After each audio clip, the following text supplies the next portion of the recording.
জাতির জনক গান্ধীজি, মহাত্মা গান্ধী, মোহনদাস করমচাঁদজি। আমরাও শ্রদ্ধা করি, সম্মান করি, কিন্তু তাকে যে হত্যা করলো তার নাম, আরে আপনারা এটাও নামটা জানেন না? নাথুরাম গডসে। বলুন নাথুরাম, বলেন। হ্যাঁ, নাথুরাম গডসে। এই নাথুরাম গডসে এ কোন মাদ্রাসার ছাত্র? আরে কোন মাদ্রাসার ছাত্র? গান্ধীজির মতন মানুষকে তিনটে গুলি করেছে। যে গান্ধীজির মতন মানুষকে হত্যা করলো, আপনি বিবেক দিয়ে বলেন এ কি কোনো মাদ্রাসার ছাত্র ছিল? এ যদি হত্যাকারী হয়, অস্ত্র ধারণ করে যদি গান্ধীজির মতন মানুষকে হত্যা করে, জঙ্গি কেন বলা হয়নি? সন্ত্রাস কেন বলা হয়নি? কারণ সন্ত্রাস যদি বলা হয়, জঙ্গিবাদ যদি বলা হয়, তাহলে বড় বাবুরা জড়িয়ে যাবে, তাই না? আমাদের একটাই দাবি, আর এটা আমরা কলকাতার রাজপথেও দাবি করেছি। আজ তো বহু নেতা সাজার পরে যারা আজকে হুজরায় বসে হুজরা নিয়ে নিয়েছে, জাতির এই বিপর্যয়ে তাদের মুখ খুলতেও আজকে লজ্জা হয়। কিন্তু আল্লাহর ইহসান, এই জাতির বিপর্যয়ে আমরা একবারের জন্য নয়, একবারের জন্যও পিছু পা নড়িনি, বরঞ্চ সারাক্ষণ সব সময় যখন প্রয়োজন হয়েছে সামনের সারিতে দাঁড়িয়ে এর তীব্র ভাষায় নিন্দা এবং প্রতিবাদ জানিয়েছি। আমি তো নিজে একবার নয়, তিনবার নির্বাচন কমিশনকে তিনবার ডেপুটেশন দিয়েছি। একবার না, আমি নিজে তিনবার ডেপুটেশনে আমি অংশ নিয়েছি।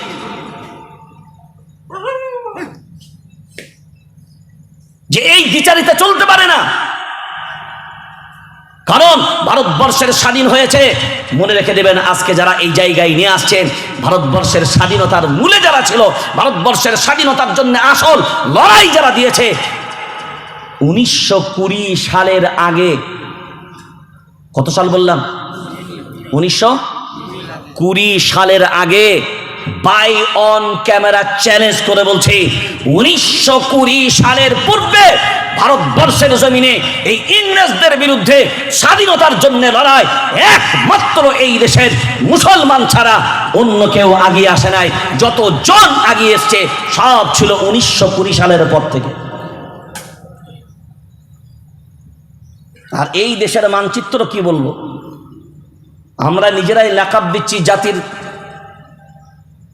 পিতা হলো গান্ধীজি, জাতির জনক গান্ধীজি, মহাত্মা গান্ধী, মোহনদাস করমচাঁদজি। আমরাও শ্রদ্ধা করি, সম্মান করি, কিন্তু তাকে যে হত্যা করলো তার নাম, আরে আপনারা এটাও নামটা জানেন না? নাথুরাম গডসে। বলুন নাথুরাম, বলেন। হ্যাঁ, নাথুরাম গডসে। এই নাথুরাম গডসে এ কোন মাদ্রাসার ছাত্র?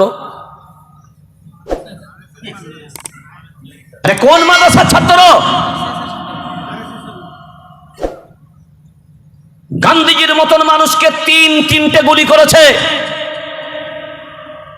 যে গান্ধীজির মতন মানুষকে হত্যা করলো, আপনি বিবেক দিয়ে বলেন এ কি কোনো মাদ্রাসার ছাত্র ছিল?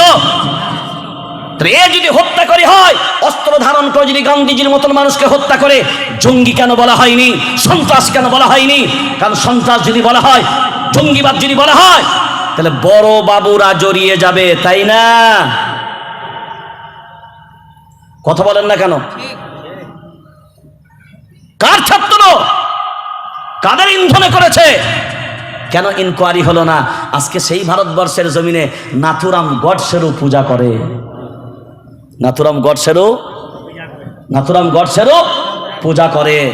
হ্যাঁ, এ ভারতবর্ষের জমিনে তো সবই সম্ভব। আমরা এইদিকে বলছি কি রাজত্ব করব, কি ঘোষণা করছি, কি রাজত্ব করব, আর আমি বলবো না, আপনারা বলেন না। হ্যাঁ, তো রাবণেরও পুজো এই ভারতবর্ষের জমিনে করে। কার পুজো? জোরে বলেন, কার? হ্যাঁ, সেখানে সবই সম্ভব। নাথুরাম গডস এই নাথুরাম গডসকে আজ ভারতবর্ষের জমিনে পূজা করে। আপনি বিবেক দিয়ে মূল্যায়ন করে দেখেন, এই চক্রান্ত আজকের নয়, মুসলমানদের বিরুদ্ধে চক্রান্ত আজকের নয়, 1 বছর 2 বছরের নয়, 100 বছরের মেহনত আর 100 বছর ধরে এই দেশের মাটি থেকে মুসলমানকে উৎখাত করার সব রকমের চক্রান্তের প্ল্যান যারা তৈরি করেছিল, আজকে ক্ষমতায় তারাই বসে আছে। আজকে রাষ্ট্রপতির সম্মানের কথা তারা বলে যে পশ্চিমবাংলায় রাষ্ট্রপতির সম্মান নেই। তো পশ্চিমবাংলায় রাষ্ট্রপতির সম্মানের কথা আজকে তোমরা বলো, কিন্তু তোমরা যখন ভারতবর্ষের স্বনামধন্য সবাইকে নিয়ে উদ্বোধন যখন করতে গেলে, তো আমাদের দেশের রাষ্ট্রপতিকে সাথে নিয়ে যাওনি কেন? রাষ্ট্রপতিকে সাথে নাওনি কেন? সেখানে আমাদের রাষ্ট্রপতির সম্মানহানি হয় না? আসল বাংলাকে চক্রান্ত করার একটাই কারণ হলো, বাংলায় মুসলিম মেজরিটিটা কম না বেশি? জোরে বলেন, কত কোটি মুসলমান আছে? 3.5 কোটি। কিন্তু এখন হিসাব যা পাচ্ছি তার থেকেও বেশি। এই বেশি থাকার কারণেই বলছে এগুলোকে রাখা যাবে না, ওই জন্যই সব কি ডিলেট। চক্রান্ত তখনও ছিল। ওই নাথুরাম গডস ধরা পড়ে গিয়েছিল তাই, আর ধরা যদি না পড়তো তাহলে আমি নিশ্চিত আপনাকে বলছি গান্ধীজি হত্যার যে নামটা আসতো সেটাও একজন মুসলমানের নাম আসতো। কেন জানেন? নাথুরাম গডসকে যখন ধরা হয় তখন নাথুরাম গডসের হাতে খোদাই করে লেখা ছিল আব্দুল্লাহ।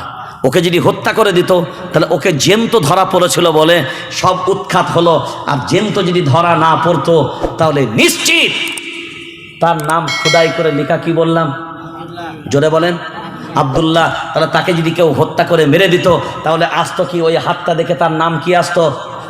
জোরে বলেন, নাথুরাম গডসে আর আসতো না। আর এই নামটাও যদি না আসতো, তারপরে আর একটা চমৎকার কাম করেছিল, নাথুরাম গডসের ডগ ছাঁটা হয়েছিল। এটা বুঝলো না বুঝতে পারলাম না।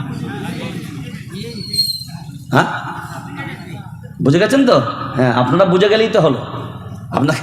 আপনাদেরকে বোঝানেই তো দরকার। নাথুরাম গডসের ডগ ছাঁটাই করা হয়েছিল।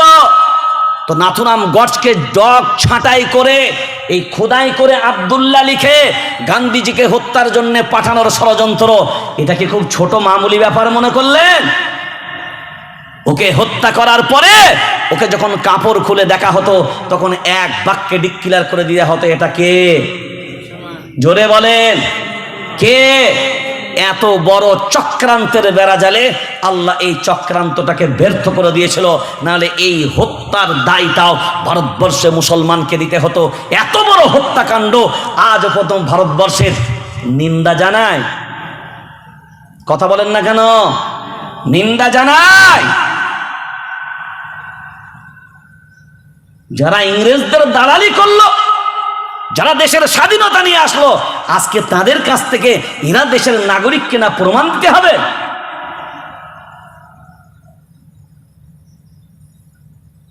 চোরকে প্রমাণ দিতে হচ্ছে মাল আমার। যুগটা বুঝতে পেরেছেন কি? কাকে প্রমাণ দিতে হচ্ছে? চোরকে প্রমাণ দিতে হচ্ছে মাল আমার। ও চুরি করেছে অপরাধ নয়, আমি ধরেছি এটা আমার অপরাধ। এসো না, যদি ডকুমেন্টসের প্রয়োজন হয় আর ডকুমেন্টসের ভিত্তিতেই যদি চলে, আজ এ কথা বলতেই পারি আমরা যে আমরা নিশ্চিত প্রকৃত বিবেচনা যদি করা যায় একটাও মুসলমানের নাম বাদ হওয়ার কথা। জোরে বলেন, কারণ যারা ত্রিং ব্রিং করে যে গদি মিডিয়া গণ কবাডি খেলে বেড়ায়,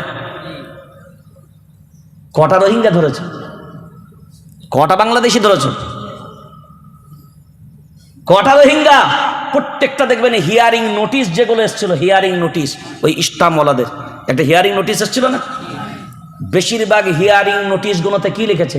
হিয়ারিং নোটিশে লেখা ছিল তুমি রোহিঙ্গা সন্দেহভাজন, তুমি বাংলাদেশি সন্দেহভাজন, সব হিয়ারিং নোটিশগুলোতে বেশিরভাগ এসছে তুমি যাকে লিঙ্ক করছো সেখানে কিছু ত্রুটি পাওয়া যাচ্ছে, তুমি যাকে আব্বা বলে দাবি করছো তাকে আরও কয়েকজন আব্বা বলে দাবি করছে, এইগুলোই হিয়ারিং এসছে, কথা আসেনি।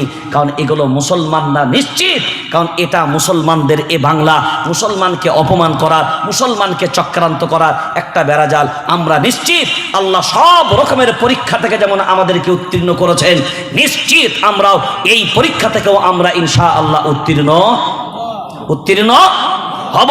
আর নিশ্চয়ই আল্লাহর সাহায্য আমাদের প্রতি ছিল, আছে, থাকবে। শর্ত হলো কোন জায়গায়? ভুলে গেছেন নাকি? শক্তি কোন জায়গায় বললাম?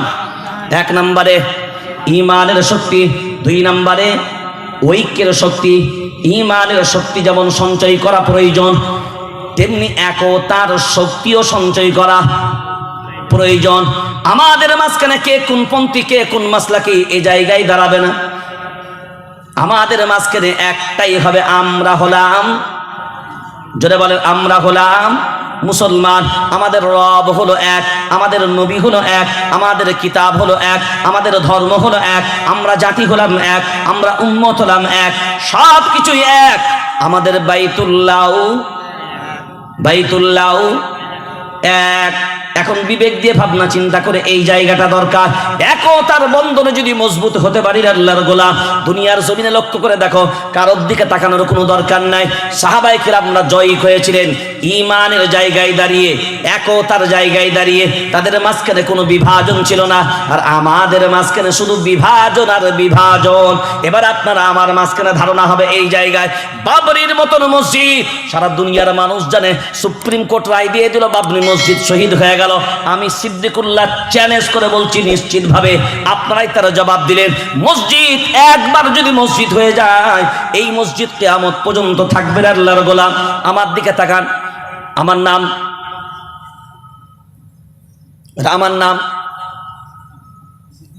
জোরে বলে, আমার নাম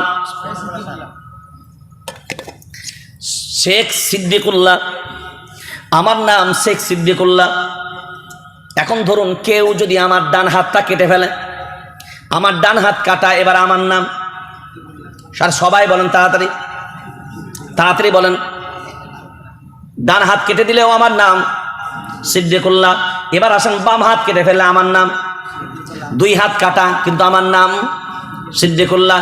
এবার আসেন আমার 2 কান কাটা কেটে ফেলেছে, এখন আবার নাম, বলেন না তাড়াতাড়ি জোরে, সিদ্দিকুল্লাহ।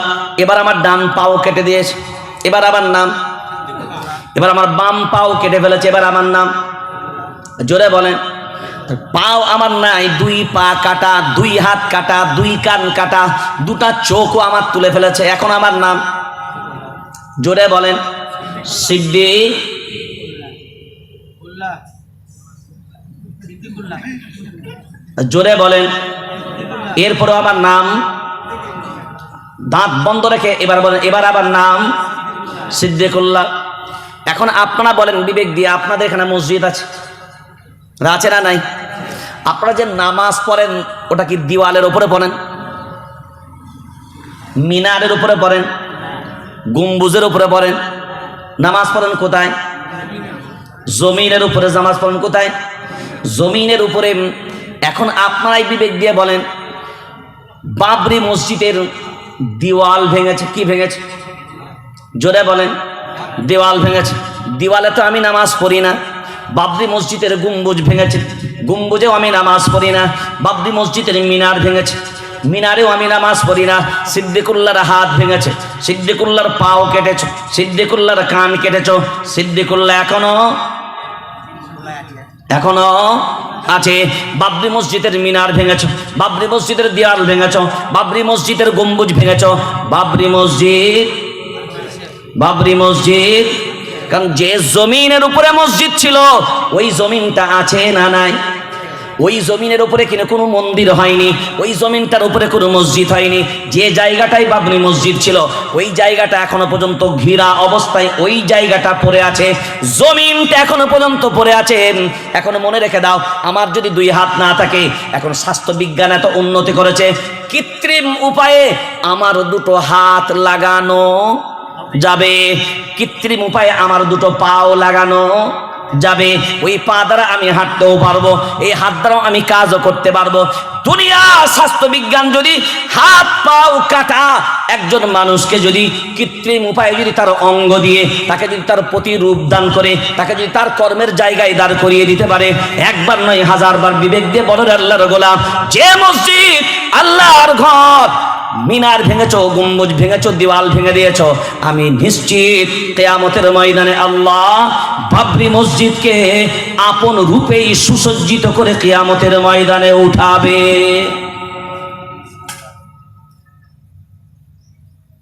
এদের বিশ্বাস হয় না, তাই তো? একটারও বিশ্বাস হয়নি তো সুবহানাল্লাহটা বলতে কি লজ্জা লেগে গেল?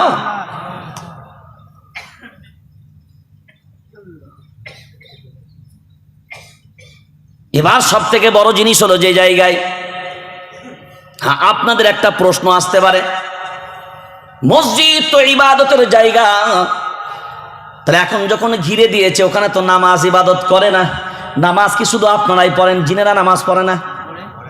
ফেরেশতা নামাজ পড়ে না? জোরে বলেন। জিনেরাও ইবাদত করে, ফেরেশতারাও ইবাদত করে, আপনি একাই ইবাদত করবেন তা নয়। আমি নিশ্চিত আল্লাহ ওই জায়গাটা ফেরেশতা এবং জিন দ্বারাও আল্লাহ নিশ্চিত ইবাদত চালু রেখেছেন। কারণ আল্লাহ যখন নিজে বলেছেন মসজিদ যদি একবার হয়ে যায় কিয়ামত পর্যন্ত সেটা মসজিদ হবে। আর মসজিদ ইবাদত আবাদ করার জন্য হয়, মসজিদ বরবাদ করার জন্য মসজিদ হয় না। এখন ইতিহাসের দিক দিয়ে যদি এটা হলো একটা দিক, কারণ দুনিয়ার জমিনেও যদি আমরা লক্ষ্য করে দেখি আল্লাহর গোলাম, ইতিহাসের দিক দিয়েও আমরা যদি এখন ভারতবর্ষের ইতিহাসটাও খুলি, বাবরি মসজিদ যেটা অযোধ্যার মাটিতে ছিল, এটা কত সালে তৈরি হয়?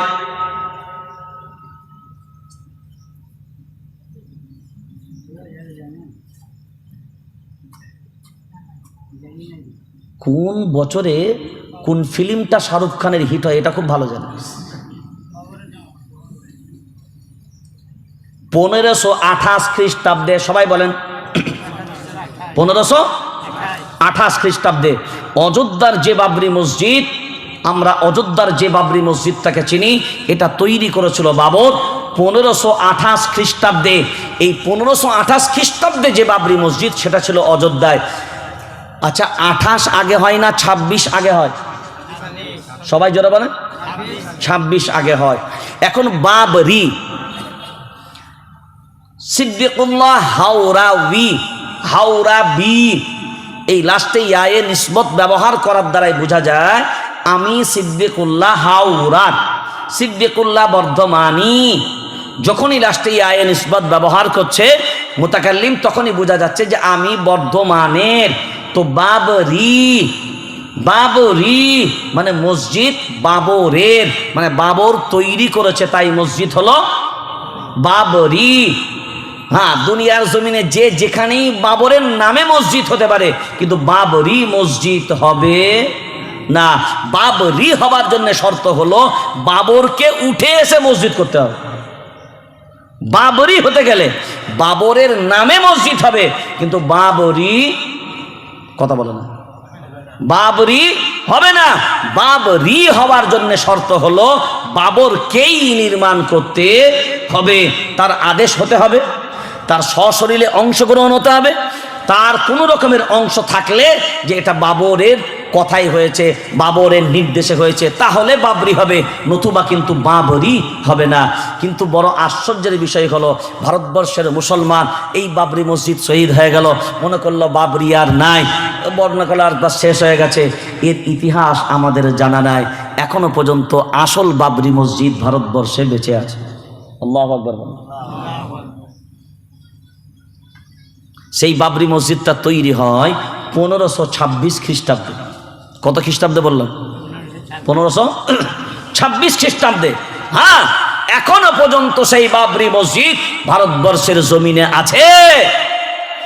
অযোধ্যার বাবরি মসজিদের দেওয়াল, মিনার, গম্বুজ কিচ্ছু নেই, কিন্তু মসজিদ আছে। ইবাদতের জন্য শুধু মানুষকে দরকার তা নয়, আল্লাহ ফেরেশতা, জিন, প্রত্যেকটা প্রাণীকে দিয়েও আল্লাহ ইবাদত করিয়ে নেয়। লক্ষ্য করে দেখবেন, দুনিয়ার জমিনে গরু আছে না, গরু, ছাগল, গাধা, ভেড়া, কুত্তা, যাই দেখবেন সব দেখবেন রুকুর হালতে আল্লাহ এদেরকে বানিয়েছে। আপনি যখন রুকু করেন দেখেন তো কি মাথা হ্যাট করে, গরু কেমন মাথা এইভাবেই হ্যাট। আল্লাহ এদেরকে রুকুর হালতেই বানিয়েছে, এরা 24 ঘন্টা রুকুর হালতেই থাকে। আবার কিছু প্রাণীকে দেখবেন আল্লাহ মাটির সাথে মিশিয়ে রেখেছে। সাপ মাটির সাথে মাথা নত করে চলে, পিপিলিকা মাথার সাথে বিছে, মাটির সাথে আল্লাহ এদেরকে রেখেছে। সব সাজদার হালতে মাথা নত করেই থাকবে মাটির সাথে। আল্লাহ কাউকে সাজদার হালতে রেখেছে, কাউকে রুকুর হালতে রেখেছে। আর প্রত্যেকটা বৃক্ষরাজিকে দেখেন, প্রত্যেকটা গাছকে দেখেন, সবাই দাঁড়িয়ে আছে না বসে আছে? জোরে বলেন, জোরে বলেন। সব দাঁড়িয়ে আছে। আর প্রত্যেকটা সমুদ্রের পানিগুলোকে দেখেন, সব বসে না খাড়া? জোরে বলেন, জোরে বলেন। সব কোথায়? সব বসা। আল্লাহ সব প্রাণীগুলোকে তার ইবাদতের এক একটা অংশ বানিয়ে দিয়েছে, ইবাদতের এক একটা অঙ্গ বানিয়ে দিয়েছে। শুধু মানুষই ইবাদত করে তা নয়, নিশ্চিত ফেরেশতা হোক, জিনেদের দ্বারাই হোক, আল্লাহ সেখানে ইবাদতের ব্যবস্থা নিশ্চিতভাবে করেছে। এখন বলেন, 1528 খ্রিস্টাব্দে হলো অযোধ্যার বাবরি মসজিদ, আর 1526 খ্রিস্টাব্দে যে মসজিদটা বাবর তৈরি করেছিল, এই মসজিদ আমাদের আকসার মুসলমান এর ইতিহাস জানে না। ইব্রাহিম লোধি এর বিরুদ্ধে যখন বাবর প্রথম যুদ্ধ করে, যুদ্ধে যখন বাবর বিজয় লাভ করে এবং ইব্রাহিম লোধিকে যখন পরাজয় করে, আর তাকে যখন তার কাছ থেকে যখন বিজয় লাভ করে, বাবরের স্ত্রীর নাম ছিল কাবলি বেগম। তো যখন ইব্রাহিম লোধিকে পরাজয় হারিয়ে যখন বিজয় লাভ করলো বাবর, তখন তার খুশিতে তার স্ত্রীর নামে বাবর প্রথম যে মসজিদটা তৈরি করেছিল, সেই রাজ্যটার নাম ছিল হরিয়ানা রাজ্য, স্থানটার নাম ছিল পানিপথ। হরিয়ানা রাজ্যের পানিপথে কাবলি বেগম তার স্ত্রীর নামে বাবর প্রথম যুদ্ধে জয়লাভ করার পরে এই মসজিদটা তৈরি করেছিলেন। মসজিদটার নাম দিয়েছিল কাবলি বাগ মসজিদ। কাবলি বেগম থেকে কাবলি বাগ, যেটার অপর নাম হলো বাবরি। কেউ বাবরি বলে চেনে, কেউ কাবলি বাগ বলে চেনে। এটা এখনো পর্যন্ত হরিয়ানা রাজ্যে, কোন জায়গায় বললাম? পানিপথ। হরিয়ানা রাজ্যের পানিপথ। এই 1526 খ্রিস্টাব্দে এই মসজিদটা তৈরি হয়। এখন বলেন 1526 খ্রিস্টাব্দে এই মসজিদ বাবর প্রথম তৈরি করলো, তাহলে আসল বাবরি হতে গেলে কোনটা হবে? আর জোরে বলেন। যেটা আগে হয়েছে। আর 1528 খ্রিস্টাব্দে হয়েছিল অযোধ্যার বাবরি মসজিদ, যেটা আমার আপনার কাছে মনে হচ্ছে এটা শহীদ হয়ে গেছে। না, তাহলে দুই দিক দিয়ে দেখলাম আসল অরিজিনাল বাবরি মসজিদ এখনো পর্যন্ত ভারতবর্ষের জমিনে আছে। এরপরে অনেক মানুষ একটা জিনিস মনে রাখবেন এই জায়গায়, যে বাবরি মসজিদ শহীদ হলো, সুপ্রিম কোর্ট রায় দিল, আচ্ছা ওটা কি দলিলের অভাব ছিল, প্রমাণের? সবাই বলেন না কেন? প্রমাণের অভাব ছিল? এখন দলিল কত বছরের দলিল ছিল? 1528 খ্রিস্টাব্দ মানে প্রায় 500 বছরের ডকুমেন্টস। কত বছরের? সবাই বলেন না। 500 বছরের ডকুমেন্টস দিয়ে যদি বাবরি মসজিদের রায় না পেতে পারেন, তো আপনার মনে হচ্ছে আপনি 100 বছরের দলিল দিয়ে, 50 বছরের দলিল দিয়ে আর 2002-এর দলিল দিয়ে পাশ করে যাবেন, নাম উঠে যাবে? কথাটা বুঝতে পারেন? আরে 500 বছরের দলিল দিয়েও কি রায় নিতে পারিনি, আর আপনার মনে হচ্ছে 2002-এর লিস্ট দিয়ে সব পার করে যাবে। এগুলো ধোঁকা। কারণ 100-এর ভিতরে 99% মানুষের 2002-এর সাথে লিঙ্কিং আছে। কি বললাম? 100-এর ভিতরে 99%। যার 2002-এ নেই কিন্তু 2095-এর আছে, যার 2002-এ নেই 2061-এর আছে। কারণ 1952 সাল থেকে ভারতবর্ষে প্রথম ভোট শুরু হয়। এগুলো আসলে অন্য কোনো কেরামতি নয়, এসব কেরামতি হলো একটা জায়গায়। এর আসল রচনা, এর আসল ঘটনা, তার মেন কারণ হলো যাকে দেখতে নারী